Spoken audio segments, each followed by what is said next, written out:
આપણે માધવદાસજીનું ચરિત્ર ચાલે છે.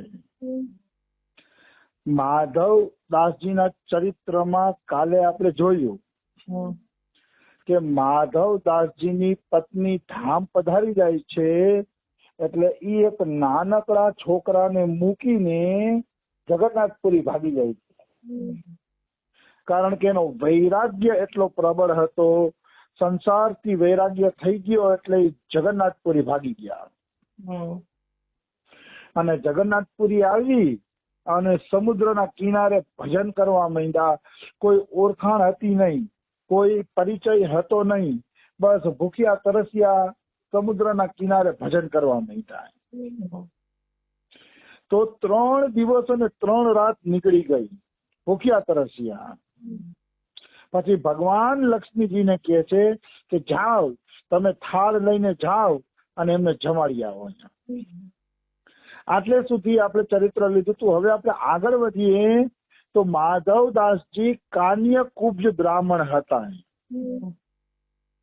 કાન્યકુબ્જ બ્રાહ્મણનું એમનું શરીર હતું. હવે એમને નક્કી એમ કર્યું હતું કે પત્નીને દીકરાના હવાલે કરીને પછી હું ભજન કરવા વયો જાય છે. પણ થયું ઉલટું. પત્ની ધામ પધારી ગઈ ને છોકરાની જવાબદારી એના ઉપર આવી ગઈ. તો કે જગતમાં આવો જ વ્યવહાર ભગવાન કરતા હોય છે જીવો સાથે. બધું નશ્વર છે, બધું ક્ષણભંગુર છે. એટલે કોઈ દી એવી આશા નહીં રાખવાની કે આને પરણાવી લેશી ને આનું ઠેકાણે પડી જશે ને પછી ભજન કરશી ને. ના ના, શરીર ક્ષણભંગુર છે. ક્યારે શરીર નષ્ટ થઈ જાય એની ખબર નથી. એટલે ભજન તો જ્યાં છે ત્યાંથી ચાલુ જ કરી દેવું જોઈએ. ભલે ઘર છોડવાની જરૂર નથી, પણ ભજન તો ચાલુ કરવાની જરૂર અવશ્ય છે. ઘરનો છોડો તો કાંઈ નહીં, પણ ઘરમાં રહીને પ્રભુનું ભજન તો ચાલુ થઈ જ જવું જોઈએ. કારણ કે શરીર નશ્વર છે, સંસાર નશ્વર છે, અને જેની પાછળ આપણે મહેનત કરીએ છીએ બધા પ્રાણી નશ્વર જ છે. ક્યારે કોણ છોડીને વયું જાય કઈ નક્કી નથી. એટલે પ્રભુ ભજન થતું રહેવું જોઈએ. આવી વસ્તુ છે. તો એ તો એમ વિચારતા હતા કે છોકરો મોટો થશે પછી પત્નીને છોકરાના હવાલે કરીને હું સુખેથી ભજન કરવા જઈશ એવું વિચારતા હતા. પણ થયું ઉલટું. પત્ની મરી ગઈ અને બાળકની જવાબદારી એની ઉપર આવી ગઈ. તો એના ઉપર એક દ્રષ્ટાંત આવે છે કે કોણ જાણે ઈશ્વર શું કરવા માંગે કઈ ખબર પડતી નથી. આપણે વિચારીએ કઈક ને થાય ઉલટું છે. ઈ જ છે ઈશ્વરની લીલા, કે જે લીલાને કોઈ સાધારણ વ્યક્તિ જાણી શકતું નથી, સાધારણ વ્યક્તિ સમજી શકતું નથી.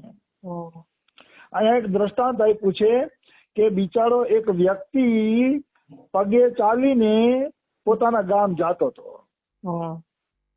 ઉનાળાના દિવસો હતા, એનું ગામ હજી ખૂબ જ દૂર હતું અને એ એકદમ થાકી ગયો હતો.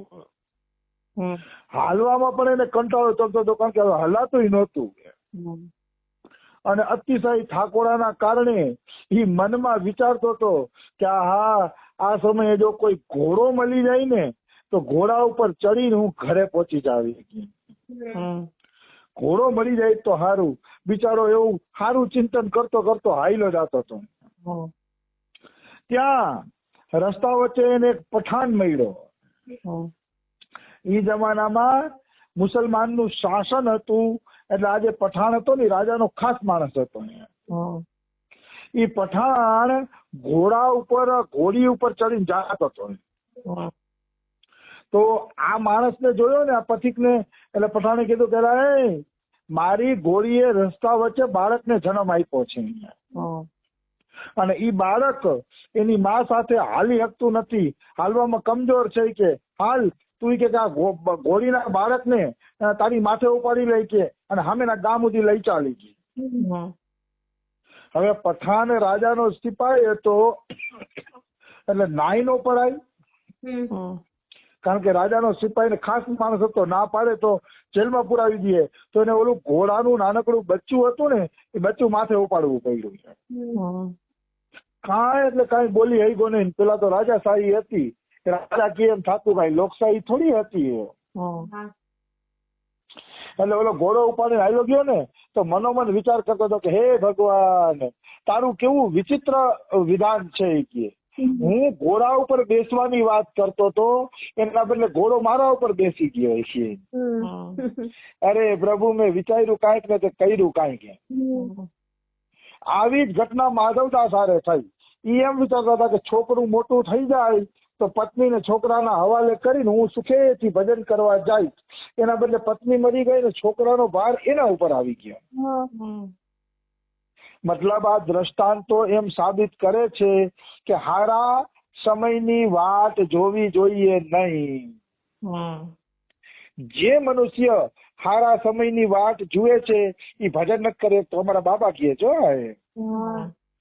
જેને વર્તમાન કાળમાં ભજન ન કર્યું એ ભવિષ્યમાં એ ભજન કરી શકવાનો નથી. અને વર્તમાન કાળની અંદર જેટલું ભજન થાય એટલું ભજન કરી લેવું જોઈએ. પછી ભજન કરવાનો આવો સુંદર મોકો છે એ ફરીથી મળતો નથી. એવી વસ્તુ છે.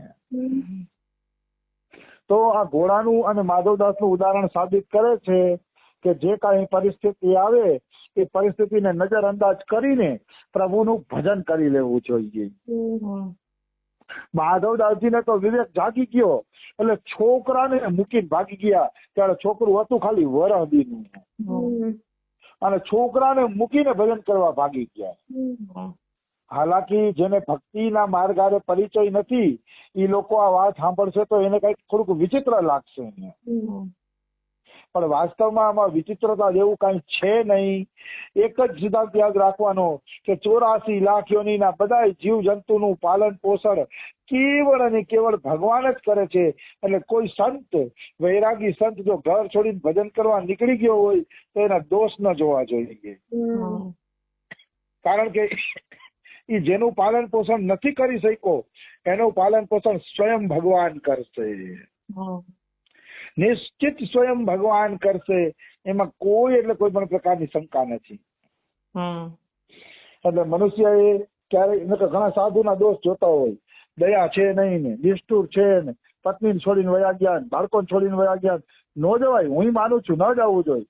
પણ જયારે વૈરાગ્ય પરાકાષ્ઠાએ પહોંચી જાય અને ભગવાન વગર જયારે જીવ રહી ન શકે એ અવસ્થામાં જો નીકળી જાય તો એને કોઈ દોષ લાગતો નથી. એ એક અવસ્થા હોય છે. એ અવસ્થામાં પહોંચ્યા પછી જીવને કોઈ પણ પ્રકારનો દોષ લાગતો નથી. આજે જ અમારા બાબા ચૈતન્ય દાસ બાબાનું ચરિત્ર લેતા હતા.